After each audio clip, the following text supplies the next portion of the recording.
जाके चर्बी खिलाएगा। अगर ये इतना आसान काम हो तो मैं सिर्फ गर्म पानी पीऊं और मैं अपनी मर्जी की हर चीज खाऊं, ठीक है? ऐसा होता नहीं और इसीलिए रिजल्ट्स मिलते नहीं है। तो लोगों को गाइड करना हमारा काम है, क्योंकि आप लोगों की आगे फील्ड है। तो आप लोगों ने इस चीज का ध्यान रखना है, लॉजिक्स के ऊपर चलना है, सुनी सुनाई बातों के ऊपर नहीं चलना। जी, कार्ब्स कट करेंगे तो हमारा वेट लॉस होगा, लेकिन आपने लास्ट टाइम बताया कि ये मीथ है कि हम कार्ब्स कट करेंगे तो हमारा वेट लॉस। मिथ ये है कि कटिंग कार्ब्स, कि कार्ब्स को कट करना है तो बस भूखा रहना है। मिथ ये है, आपने कार्ब्स को जो कम किया है उसके अगेंस्ट प्रोटीन और फैट्स को बढ़ाना है। आपने अपने बीएमआई के हिसाब से अपना डेफिसिट क्रिएट करना है और उसको बहुत ज्यादा डेफिसिट पे नहीं लेके जाना। हम अपने क्लाइंट्स को ग्रेजुअली डेफिसिट पे लेके आते हैं। हम 4-4 हफ्तों के बाद उनकी कैलोरीज को रिस्ट्रिक्ट करते जाते हैं, एकदम नहीं करते। जैसे बहुत सी फीमेल्स तो करती है ना, एग डाइट पे आ गई, वाटर डाइट पे आ गई, बनाना डाइट पे आ गई, कुछ भी नहीं खा रही। कार्ब्स, अब बहुत से क्लाइंट्स कहते हैं हम कार्ब्स नहीं खाएंगे तो एनर्जी कैसे मिलेगी? तो मैंने शुरू में इसीलिए तो पूछा था कि क्या सिर्फ ग्लूकोज सिर्फ कार्ब्स ही बनाते हैं?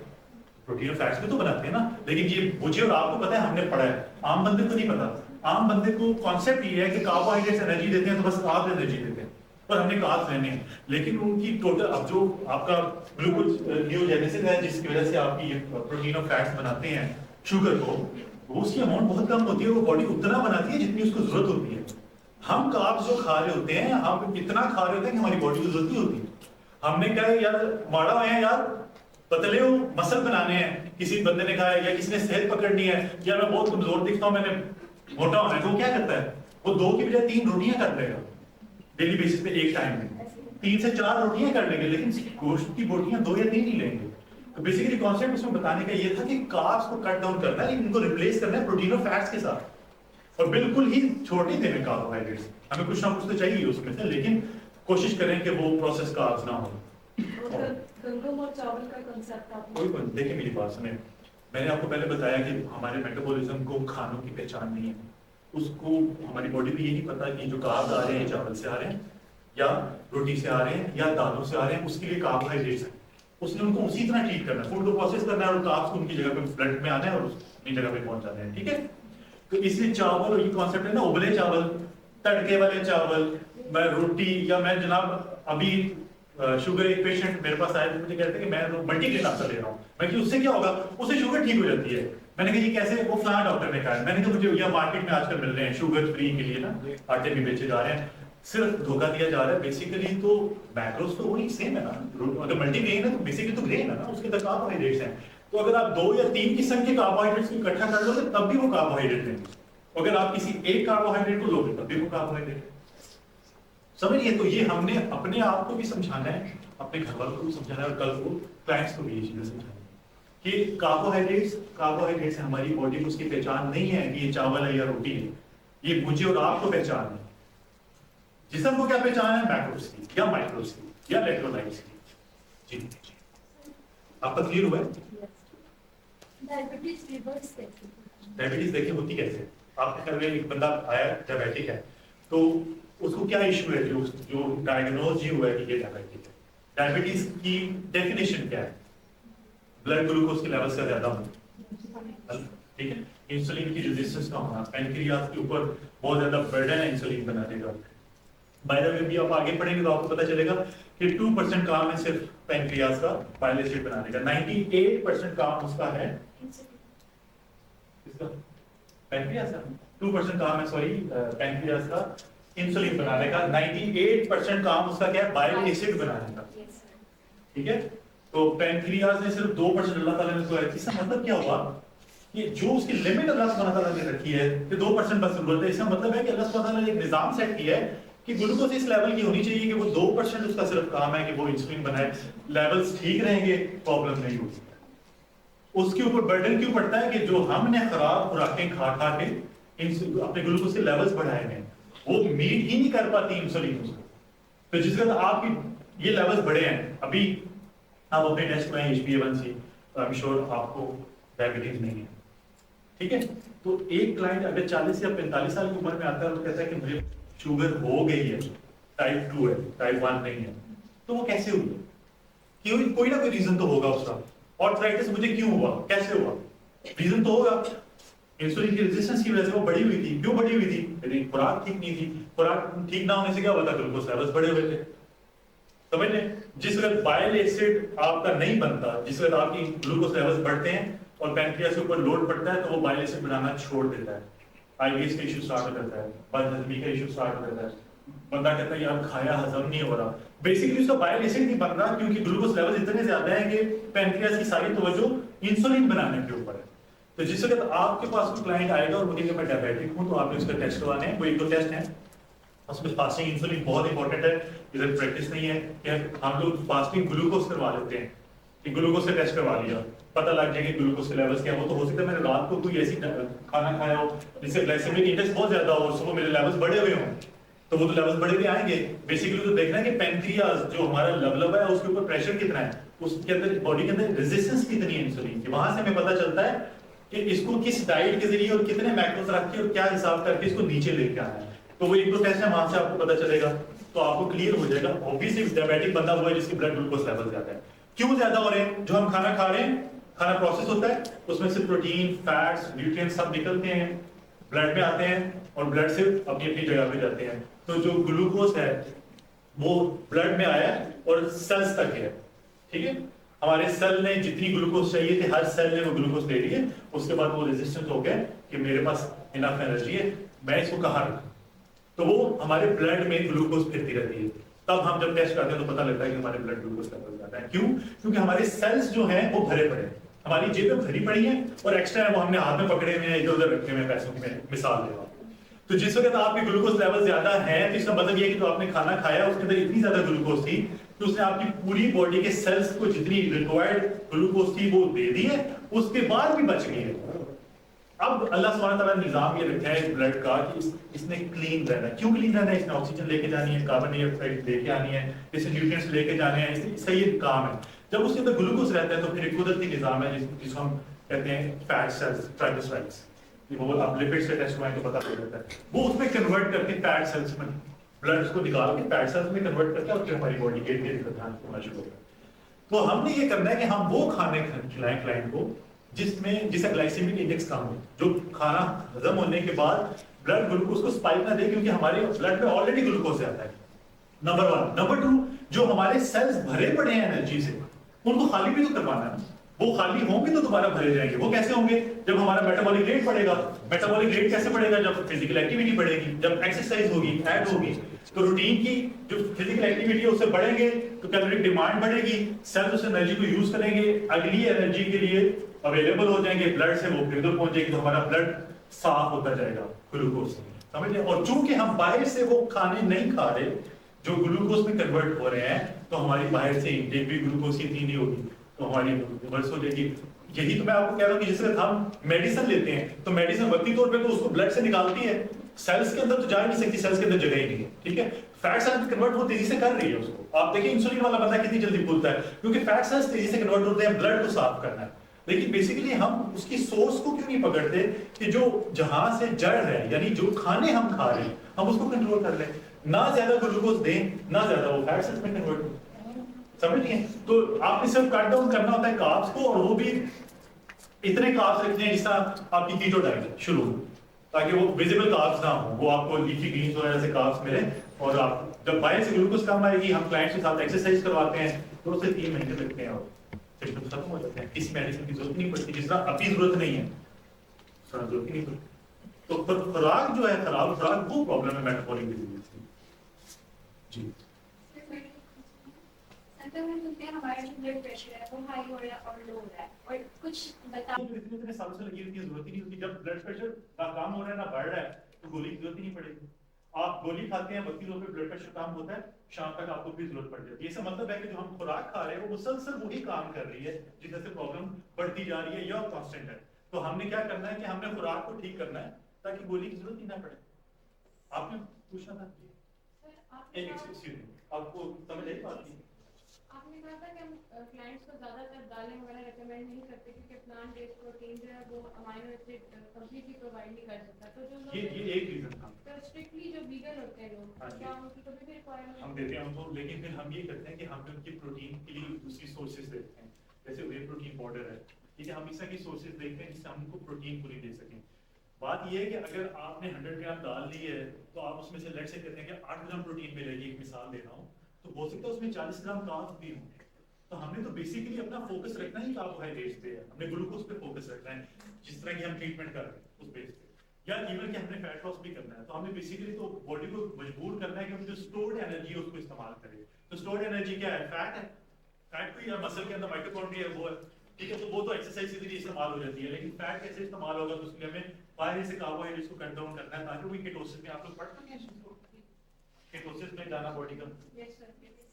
बेसिकली वो उसका होता है। तो दालें हम देते हैं, जिससे मैंने आपको कहा जो डाइट चल रही है उसमें हम देते हैं, हम उनको लीफी ग्रीन्स पे लेके जाएंगे और उसके साथ हम नट्स वगैरह ऐड करते हैं, उसके साथ वे प्रोटीन पाउडर ऐड करते हैं, हम इस तरीके से लेके चलते हैं। लेकिन बहुत जो इंडियंस कुछ क्लाइंट्स हैं उनके लिए सीरियस प्रॉब्लम है, लेकिन कुछ ऐसे क्लाइंट्स हैं या फीमेल्स हैं इधर के जो सिर्फ इसलिए नहीं खाते कि कभी खाया नहीं है, स्मेल आती है, बहुत से इश्यूज हैं, तो उनको हम थोड़ा सा कोचिंग करते हैं उनकी कि ये जिस्म को जरूरी है। अगर ये जरूरी ना होता तो अब जो आप सबके कोई ना कोई बिलोवेड वन होंगे, तो आप लोगों की कोई करीबी प्यारा बंदा हो तो आप उसको आपके क्या दिल चाहते हैं कि मैं इसकी क्या खातिर खिदमत करूँ। लेट से कोई दूसरे शहर से आपके पास आया है तो आप कहेंगे कि मैं अपने शहर की हर अच्छी चीज़ खिला दूँ, आज ये खिला दूँ, कल वो खिला दूँ, बताऊँ ये ज़्यादा मशहूर है, ये ज़्यादा अच्छी है, ये जैसी भी लगे वो आप खिलाएंगे। बनी इसराइल नबी पाक अल्लाह सुब्हानहू व तआला की महबूब तरीन कौम की अपने टाइम में, महबूब तरीन कौम, अल्लाह सुब्हानहू व तआला को उनसे ज्यादा पसंद कोई नहीं था, इसलिए खाने का वादा किया। उतारा क्या? प्रोटीन्स और फैट्स। वो भी तो अल्लाह सुब्हानहू व तआला भी कहते हैं, कुरान पाक में तो बाद में चले जिक्र हुआ, लेकिन अल्लाह सुब्हानहू व तआला भी कहते हैं जन्नत के हलवा, दूध की नहरों का जिक्र किया हुआ है। तो प्रोटीन और फैट्स डेली बेसिस पे, चाहे बूढ़ा है, जवान है, मर्द है, औरत है, बच्चे हैं, बीमार है, सेहतमंद है, एक ही तरह का खाना आता था। अल्लाह सुब्हानहू व तआला को पता है कि हमारी बॉडीज उसने किस तरह बनाई है और इनके लिए बेहतर क्या है, वरना अपनी महबूब तरीन कौम को एक ही तरह का खाना, और चूंकि वो महबूब तरीन कौम इसलिए कह रहा हूँ कि उसके बाद वो इसी महबूब तरीन कौम ने कहा था हम एक तरह का खाना खा खा के तंग आ गए। तो सूरह बकरा में अल्लाह सुब्हानहू व तआला ने फरमाया कि तुम आला छोड़ के अदना मांगते हो, मैं आला दे रहा हूँ और तुम कहते हो गंदम चाहिए या ना चाहिए, अदना मांग रहे हो। अल्लाह सुब्हानहू व तआला कुरान पाक में कह रहे हैं अदना। गोरों ने इस चीज को पकड़ के रिसर्च की है, स्टडीज की है, वो बीमारी का इलाज कर रहे हैं। हम कहते हैं रोटी ना खाइए तो रह नहीं सकते, सारी जिंदगी रोटी तो खाती। अल्लाह सुब्हानहू व तआला क्या कह रहे हैं कि अदना मांग रहे हो। फिर अदना महबूब तरीन कौम थी, आपको कोई बंदा आता है और वो कहता है कि यार मेरा हलवा पूरी खाने को दिल चाह रहा है, आप कहते हैं नहीं मैं डाइटिशियन हूँ, मैं बता सकता हूँ, ये बता सकती हूँ कि हेल्दी नहीं है तो ये मत खाएं, मैं आपको इतने दिनों से फजूल चीजें खिला रहा हूँ या खिला रही हूँ, तो ये ऊपर खाएंगे तो और जुल्म होगा। आप तो खिलाएंगे, आप तो कहेंगे कि चलो ठीक है एक खा लेना, आधी खा लेना, चलो तुम्हारे साथ प्यार हो रहा है, तुम मेरे भाई हो, बहन हो, रिश्तेदार हो, वटेवर दोस्त हो, कुछ भी हो, चलो तुम खा लो, कहेंगे। अल्लाह सुब्हानहू व तआला ने नहीं उतारी, अदना चीज उतारी नहीं, कहा वो फलां बस्ती की तरफ चले जाओ, काफरों की तुम्हें देख के चले जाएंगे और वहां तुम्हें गंदम अनाज मिल जाएगा, और फिर मनसलवा आना रोक दिया। इशारे हैं, बताने का मकसद ये था अल्लाह सुब्हानहू व तआला के कि बेहतर क्या है। कुरान पाक में जिक्र है दूध का, कुरान पाक में जिक्र है फलों का, तो तब हमारे मेटाबॉलिज्म भी तो वैसे ही होंगे ना। आपको पता है ना, आप लोगों ने पढ़ा है इस बारे में कि वहां पसीना आएगा तो खाना हजम हो जाएगा, वक्त जाएंगे खाना हजम हो जाएगा, कहीं वॉशरूम किसी चीज की जरूरत नहीं, कोई गंद नहीं, कुछ नहीं, मतलब हमारे मेटाबॉलिज्म भी वैसे होंगे। दुनिया में जिस तरीके से भेजा, जो मेटाबॉलिज्म बना के भेजा हमारा, उसी हिसाब से खाना मनसलवा में उतारा। ये सबसे बड़ी दलील है इस चीज की, अल्लाह सुब्हानहू व तआला भी तो उतार सकते थे, नहीं उतारा। जैसे आपने कहा कि हम लीफी ग्रीन वेजिटेबल्स ले सकते हैं, लेकिन लीफी ग्रीन वेजिटेबल्स के इफेक्ट्स भी होते हैं ना, लाइक डिस्कोफिट्स भी हो जाती है, हार्ट के में स्टोन आता है, कुछ के तो उन्हें कैसे यूज करना चाहिए? हमेशा एक चीज हमेशा याद रखें, मैं यहाँ प्रोटीन और फैट्स की बात कर रहा हूँ, इसका ये मतलब नहीं है कि कोई हर बेदर्शन खाने, excess of everything is bad.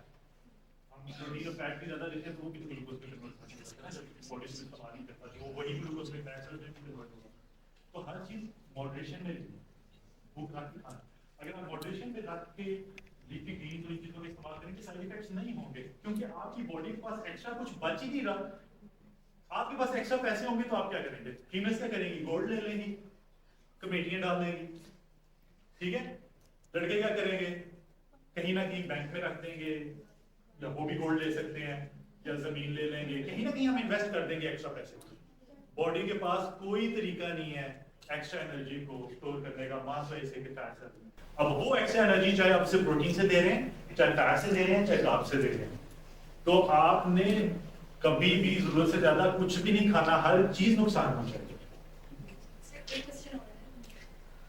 जब हम कॉफी ले लेते हैं एट तो फाइन होता है उसमें, क्या एट द सेम टाइम क्या हम चाय भी ले सकते हैं? ले सकते हैं, डिपेंड करता है क्लाइंट्स। हम तो अपनी क्लाइंट्स ब्लैक कॉफी रिकमेंड करते हैं, ब्लैक टी रिकमेंड करते हैं, ठीक है, लेकिन ये नहीं कहते कि 2 3 3 4 4 कप पी जाए। लेकिन सर पूरे एक दिन में मैक्सिमम कितना होना चाहिए? 2 से 3 कप नॉर्मल है। आप लोग कहते हैं कि एक अंडा जल्दी समेत खा लिया है तो बस एक आज का हो गया, 3 से 4 अंडे आप लोग खा सकते हैं जल्दी समेत, ठीक है। जो स्टडीज और रिसर्च बताती हैं, हम लोग खुद खाते हैं, क्लाइंट्स को खिलाते हैं, प्रॉब्लम नहीं होती। क्यों प्रॉब्लम नहीं होती? आपने अंडे तो 4 ले लिए, जल्दी भी ले लिए, उसमें फैट्स कंटेंट ज्यादा आ गया, वो भी आपने ले लिया, ठीक है। अब आप बाकी अगर सारा दिन में भी ऐसा खाना खा रहे हैं जिसमें फैट कंटेंट ज्यादा है, तो ऑब्वियसली वो आपकी बॉडी में जाके ज्यादा फैट इकट्ठा होगा, ज्यादा फैट इकट्ठा होगा तो उसके उस तरह के साइड इफेक्ट्स होंगे। तो अगर आप 4 अंडे ले रहे हैं जल्दी समेत और उसके बाद बाकी सारा दिन की डाइट भी बैलेंस है, तो अपनी बॉडी को उतने ही न्यूट्रिएंट्स दे रहे हैं जितनी उसको जरूरत है, तो सारे यूटिलाइज हो जाएंगे, बचेगा ही कुछ नहीं जो नुकसान पहुंचाए। हमेशा जो चीज एक्स्ट्रा होगी जो बचेगी वो नुकसान पहुंचाएगी, क्योंकि बॉडी के पास कोई तरीका ही नहीं है उसको निकालने। जो हमें स्टूल पास होता है वो भी वो खाना होता है जो प्रोसेस हो चुका है, जो इस्तेमाल में आ गया। सर मतलब हम अगर 2 कप कॉफी के लिए तो हम चाय के 2 कप दे सकते हैं ब्लैक। मैं तो रिकमेंड ब्लैक टी करता हूँ, दूध वाली मैं नहीं रिकमेंड करता, लैक्टोज की वजह से। और अच्छा उस्मान है क्वेश्चन, कुछ लोग जो बहुत पतले होते हैं, बहुत कुछ खाते हैं, लेकिन उन्हें लगता है कि हमारा वेट नहीं बढ़ता, वो दबा के पिज़्ज़ा भी खाते हैं, दबा के शवारमा भी खाते हैं, और वो हर चीज़ खाते हैं, लेकिन उन्हें ये होता है कि जी हमारा क्योंकि वेट नहीं बढ़ता तो हम हेल्दी हैं, हम ठीक हैं। उनके बारे में थोड़ी सी बताइए। मैं विश करता हूँ मुझे अल्लाह ताला ने वैसी बॉडी दी, वैसा मेटाबॉलिज्म नहीं होता, मेटाबॉलिज्म फास्ट होता है, हर चीज अपनी मर्जी की आप खा सकते हैं। देखें इनमें भी 2 तरह के लोग होते हैं, कुछ होते हैं जो बहुत ज्यादा स्किनी होते हैं, कुछ होते हैं जो नॉर्मल होते हैं, ठीक है। बहुत ज्यादा स्किनी, बहुत ज्यादा खाने के बावजूद वजन बढ़ाने की हर तरह की कोशिश कर चुके हैं, वजन नहीं बढ़ रहा, क्या वजह हो सकती है? कुछ पढ़ा है इसके बारे में? सॉरी, हाँ ये डिजीज तो है। कौन सी? जब भी कोई क्लाइंट आपके पास आए जिसका वजन बहुत ही एबनॉर्मल तरीके से बढ़ रहा है दिनों में, या इंतहाई कोशिश के बावजूद वजन बढ़ा नहीं पा रहा, तो थायराइड का टेस्ट करवाना है। थायराइड ग्लैंड इम्बैलेंस है, जिसकी वजह से या वजन बहुत तेजी से बढ़ता है या बिल्कुल ही नहीं बढ़ता। जिनकी आप बात कर रहे हैं उनका मेटाबॉलिज्म फास्ट होता है, उनकी एनर्जी की रिक्वायरमेंट उतनी ही होती है जितना खा रहे हैं, उसको भी उसकी एनर्जी की रिक्वायरमेंट से ज्यादा खिलाना शुरू करें, वजन बढ़ना शुरू हो जाएगा। समझ रहे हैं? वो जो होते हैं ना वैरायटी ऑफ फूड्स, वो बॉडी उसको कंज्यूम कर रही है, उसको इस्तेमाल में लेके आ रही है।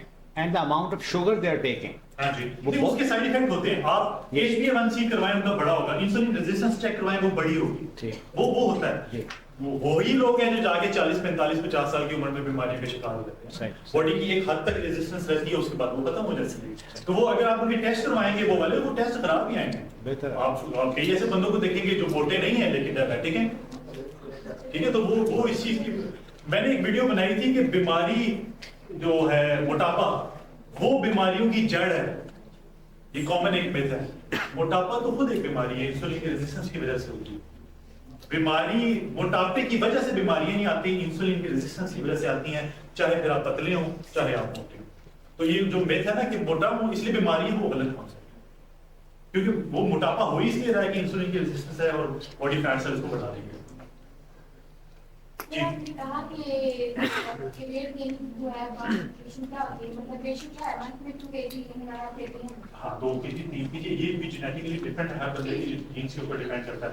लेकिन एक क्लाइंट आपके पास आया और वो कह रहा है कि एक दिन आया वो आपको कह रहा है कि मेरा लेट्स से 70 kg, हफ्ते बाद वो आगे कह रहा है 72 73 74 हो गए, जबकि मैं खाना तो नॉर्मल खा रहा हूँ या मैं डाइट में हूँ फिर भी बढ़ रहा है, ठीक है। तो वो उसका जो थायराइड ग्लैंड है वो सही फंक्शन नहीं कर रहा। मेरी मामा के कंसेप्ट में यह है कि अक्सर लोग जो वेट जल्दी लूज कर लेते हैं वो इंजेक्शन द्वारा लगाते हैं। देखिए बहुत से तरीके होते हैं, आपके पास एनाबॉलिक्स हैं, स्टेरॉइड्स हैं, ये जो आपकी बॉडी बिल्डिंग करते हैं स्टेज लेवल पे कॉम्पिटिटिव एथलीट्स हैं वो यूज करते हैं, वो आप इंजेक्शन के जरिए बॉडी से फैट को खत्म करते हैं, प्रोसेस को तेज कर देते हैं। सबसे पहले आपका लिवर जाता रहता है, हर काम आपने पढ़ा तो होगा कि लिवर के जरिए प्रोसेस होना है, तो सबसे पहले तो उसका इफेक्ट ही लिवर पे आता है। देखिए अप्रोच ये नहीं है कि जैसे मैंने पहले बात की थी 2 महीने बाद शादी है, तो मैंने अप्रोच ये होनी नहीं चाहिए।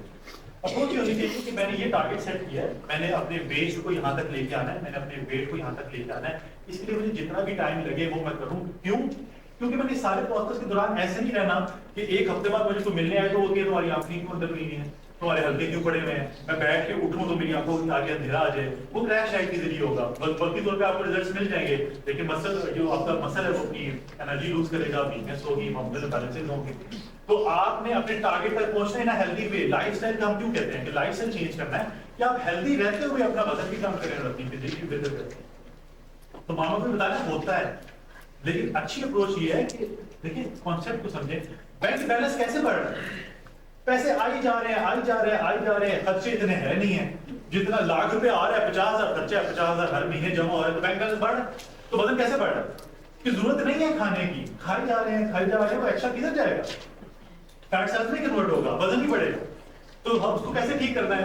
आपके बैंक अकाउंट में पैसे बहुत ज्यादा है और वो आपने खत्म करने हैं, तो आप क्या करेंगे? खर्चे बढ़ाएंगे ना, कोई ना कोई चीज खरीद लेंगे या कहीं एक्स्ट्रा लगाना शुरू कर देंगे ताकि ये बैंक वाले पैसे खत्म हो।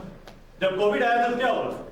हमारे अकाउंट खाली होना क्यों शुरू हुए थे? कि बाहर से इनकम रुकी थी, तो जो स्टोर्ड थी हमारे पास, तो ये समझे डाइट पे आना कोविड ला नहीं है कि बाहर से रिस्ट्रिक्ट करना है ताकि जो हमारे पास सेव हुई हुई है एनर्जी वो इस्तेमाल में आए। ठीक है, तो अच्छा तरीका ये होता है कि हम बेस को समझ गए। बेस क्या है? ज्यादा खा रहे हैं नहीं यार, मैं तो दिन में 2 रोटियां खा रहा हूँ, इसका मतलब है कि मैं दिन में अगर 2 रोटियां सिर्फ खा रहा हूँ उसके बावजूद मेरा वजन बढ़ रहा है, तो अभी भी मैं ज्यादा खा रहा हूँ। हम तादाद के हिसाब से अपने आप को देखते करते हैं कि यार मैं तो एक चीज खाया, गेनिंग हो रही है। सबसे पहले तो आपने ये देखना है कि आपकी फिजिकल एक्टिविटी कितनी है, मैं जितनी कैलोरीज ले रही हूँ उससे ज्यादा बर्न करने की डिमांड है कि नहीं। अगर उससे ज्यादा बर्न करने की डिमांड होगी, कैलोरीज इन कैलोरीज आउट वाला कॉन्सेप्ट है, तो उससे फिर एक्स्ट्रा एनर्जी की जरूरत पड़ेगी। जैसे मैंने आपको मिसाल दी है, 50,000 आप इनकम है आपकी और 100,000 आपका एक्सपेंस है, तो ऊपर वाला 50,000 कहाँ से पूरा करेंगे? कहीं ना कहीं से तो करेंगे। ऑब्वियसली मेटाबॉलिक रेट बढ़ेगा, एक्टिविटी बढ़ेगी, सेल्स खाली होंगे, जैसे मैंने बताया उनमें ग्लूकोज भरी हुई है, वो खाली होंगे तो मजीद की डिमांड आएगी। मजीद की डिमांड आएगी, बॉडी देखेगी कि ग्लूकोज है ही नहीं ब्लड में। क्यों नहीं है? क्योंकि बाहर से कार्ब्स ही नहीं आ रहे, बाहर से मुझे खाना ही पूरा नहीं आ रहा, तो फिर क्या करेगी? फैट सेल्स को कन्वर्ट करेगी ग्लूकोज में और उसको इस्तेमाल में लेके आएगी। ऐसे होता है प्रोसेस। ये आपको मैंने पढ़ा ऐसी है ना कि बाहर से इनकम आनी रुक गई कोविड में, तो हमने खर्चे तो पूरे करने थे, तो क्या किया? सेविंग्स निकाली। तो बॉडी को मजबूर करना है कि वो सेविंग्स को निकाले। उसके लिए क्या करना है? खर्चे बढ़ाने हैं। खर्चे बढ़ाने के लिए क्या करना है? फिजिकल एक्टिविटी बढ़ानी है। और नंबर 2 बाहर से इनटेक को रोकना है, वो डेफिसिट में रहे, ताकि बॉडी को जितने से आपको 1000 कैलोरीज की जरूरत है दिन में, तो आप डाइट से कोशिश करनी है 500 लेनी है। एक मिसाल दे रहा हूँ, तो 500 का डेफिसिट तो क्रिएट हो गया। अब आप एक्सरसाइज भी कर रही हैं, तो जो आपकी डेली रिक्वायरमेंट 1000 की थी, वो हो सकता है एक्सरसाइज के बाद 1500 पे चली जाए।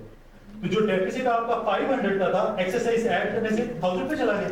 इसका मतलब है 1000 कैलोरीज बॉडी को चाहिए मजीद, आप लेनी है 500, तो 1000 कैलोरीज फैट सेल्स को बर्न करेंगे। और वो जब डाइट आपकी बैलेंस होगी, सबसे पहले वो मसल से लेंगे। मसल वीक होना, क्रैश डाइट में क्या होता है? मसल्स वीक होना शुरू हो जाते हैं।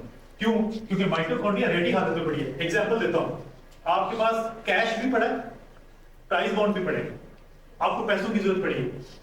आपकी पहली कोशिश ये होगी कि मैं कैश इस्तेमाल कर लूं, रेडी हालत में पड़ी है, कहां प्राइस बॉन्ड जाऊंगी, चेंज करवाऊंगा, उसके बाद मैं इसको इस्तेमाल में लेके आऊंगा, और फिर ये सेविंग के तौर पे मैंने रखा हुआ है, अगर मैंने इसको कन्वर्ट कर दिया तो ये सेविंग भी जाती है। ये हमारे कॉन्सेप्ट ये होते हैं। माइटोकॉन्ड्रिया मसल्स के अंदर रेडी हालत में एनर्जी पड़ी है, फैट सेल्स प्रोसेस्ड होकर फैट सेल्स बने। बॉडी में जिस वक्त एनर्जी की जरूरत पड़ी है, क्रैश डाइट की, हम 200 300 400 कैलोरीज ले रहे हैं, बॉडी को 2000 कैलोरीज की जरूरत है। सर्वाइवल मोड है बॉडी का, अल्लाह सुब्हान तआला ने बनाया है, उसने जिंदा रहना है। उसे क्या करना है? उसने फौरन आपकी एनर्जी मसल से लेना शुरू कर दी कि मैंने अपनी रिक्वायरमेंट पूरी कर दी। नंबर 2 हम क्या करते हैं? जिस दिन कोविड आया था तो हम लोग ने अपने खर्चे रोके थे, इनकम नहीं है, खर्चे कम कर दो, जरूरी खर्चे वो करते हैं। ऐसे ही होता है। और ऐसे ही हुआ था, जिसके बाद आप क्रैश डाइट पे जाते हैं तो बॉडी कहती है सर्वाइवल मोड पे शिफ्ट होना है। सर्वाइवल मोड पे शिफ्ट होने का मतलब है ब्रेन को एनर्जी की जरूरत है, देनी है, डाइजेस्टिव सिस्टम को, रेस्पिरेटरी सिस्टम को जरूरत है, देनी है, स्किन को ना भी जाए खैर है, नाखूनों को ना भी जाए खैर है, बालों को ना भी जाए खैर है, वो उससे हम मर नहीं रहे। जिन चीजों से जिंदगी बचनी है बॉडी सिर्फ उस पर एनर्जी लगाती है और उतना ही लगाती है। क्रैश लाइट से ये नुकसान होता है, जो वीकनेस होती है, जब बाल गिरना शुरू हो जाते हैं, स्किन खराब हो जाती है, आंखें अंदर चली जाती है, क्योंकि बाकी जिस्म को, सेल्स को, टिश्यूज को वो न्यूट्रिएंट्स नहीं मिल रहे, बॉडी सिर्फ सर्वाइवल मोड पे चलेगी। समझ नहीं? तो इसलिए जिससे आप क्रैश लाइट करते हैं तो ये नुकसान होता है। जब आप बैलेंस डाइट लेते हैं तो हम क्या करते हैं, हम बॉडी के हर हिस्से को जो न्यूट्रिएंट्स चाहिए होते हैं वो देते हैं, वो डाइट से हम देते हैं। तो बॉडी में एक्स्ट्रा एनर्जी की जरूरत पड़ती है। जैसे आप एक्सरसाइज कर रहे हैं, हम एक्सरसाइज को क्यों फोर्स करते हैं? आपने एक्सरसाइज की, मसल थका, मसल के अंदर से एनर्जी निकल गई, बॉडी के पास सोर्स ही कोई नहीं है, फिर उसको ऑटोमेटिकली जितनी भी कोशिश कर ले उसको कहीं और से एनर्जी नहीं मिलती, तो उसने फैट सेल की तरफ जाना ही जाना है।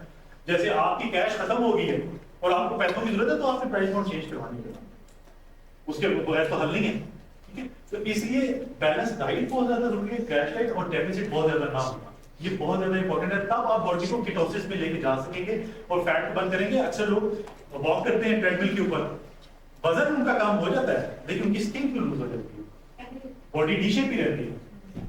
आप मेरी ट्रांसफॉर्मेशन क्लाइंट्स की देखें, before and after body weight में इतना फर्क नजर नहीं आएगा 8-8, 9-9, 10-10 किलो का, लेकिन 40 से 31 वेस्ट जरूर हुई होगी। आप देखिए मैं वेस्ट भी उसमें मेंशन करता हूँ। बॉडी की पूरी ट्रांसफॉर्मेशन हुई है, रिकम्पोजिशन हुई है। क्यों? फोकस किसको किया था कि जिसने ये चीज बढ़ाई थी चर्बी, उसको कम करना है। नीचे मसल तो बॉडी नॉट भी तो हुई है, वो तो ऐसी रहनी है, और चूंकि प्रोटीन को हाई रखना है, फैट्स को हाई रखना है, तो मसल ग्रो करेगा, बॉडी शेप में आ जाएगी। समझिए? और कुछ